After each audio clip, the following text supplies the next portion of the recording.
Assalamualaikum warahmatullahi wabarakatuh. Perkenalkan, nama saya Gisal Alia Fitri dengan NIM 2210301001. Saya mahasiswi Universitas Asa Indonesia. Di sini saya ingin menjelaskan tentang bagaimana cara mengidentifikasi akses pembiayaan atau modal usaha baru. Yang pertama, ada 4 langkah yang dapat kita lakukan. Untuk langkah yang pertama, identifikasi pentingnya pembiayaan atau modal. Dari langkah pertama ini dapat kita lakukan 3 cara.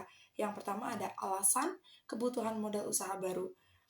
Kenapa kita harus punya modal? Karena modal ini berperan penting dalam kegiatan operasional bisnis agar berjalan dan mencapai tujuan.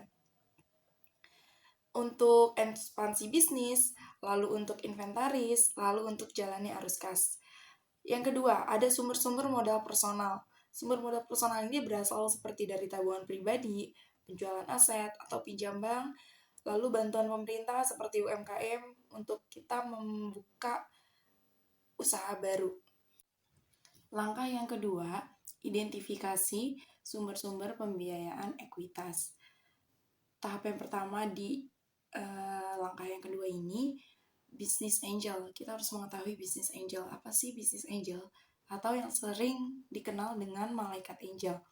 Malaikat angel ini merupakan suatu individu yang memiliki kekayaan bisnis bersih dan tinggi.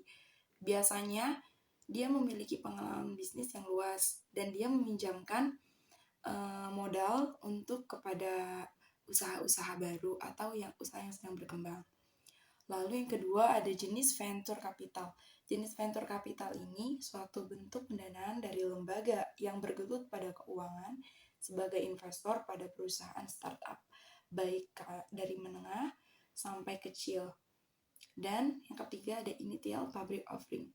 Initial public offering ini adalah penawaran umum perdana saham yang dilakukan oleh perusahaan kepada masyarakat yang diatur berdasarkan undang-undang dan peraturan pelaksanaan. Selanjutnya langkah yang ketiga.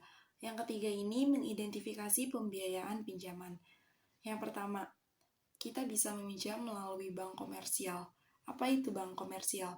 Bank komersial ini merupakan bank yang menyediakan jasa seperti menerima deposito dan memberikan pinjaman usaha seperti produk-produk investasi dasar.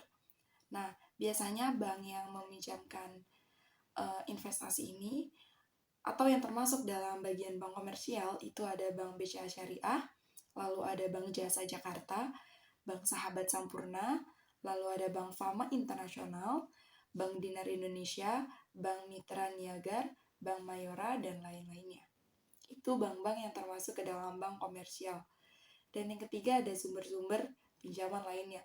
Sumber pinjaman lainnya ini mungkin bisa dikatakan selain dari bank, seperti kita meminjam kepada teman atau keluarga, atau kita mencairkan deposit yang sudah kita punya, mencairkan tabungan.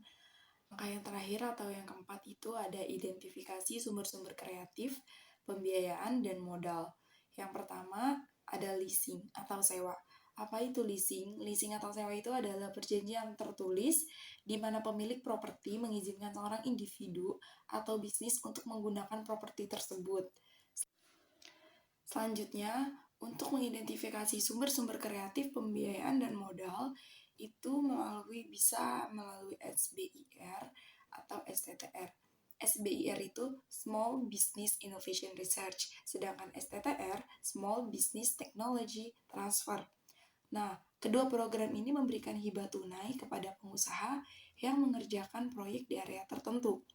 Perbedaan utama antara program SBIR dan STTR adalah program STTR mensyaratkan partisipasi peneliti yang bekerja di universitas atau institusi penelitian lainnya.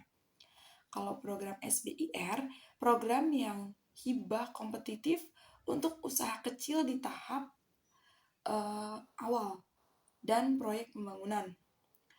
SBIR juga adalah program 3 fase yang berarti bahwa perusahaan yang memenuhi syarat memiliki potensi untuk menerima lebih dari satu hibah untuk mendanai proposal tertentu.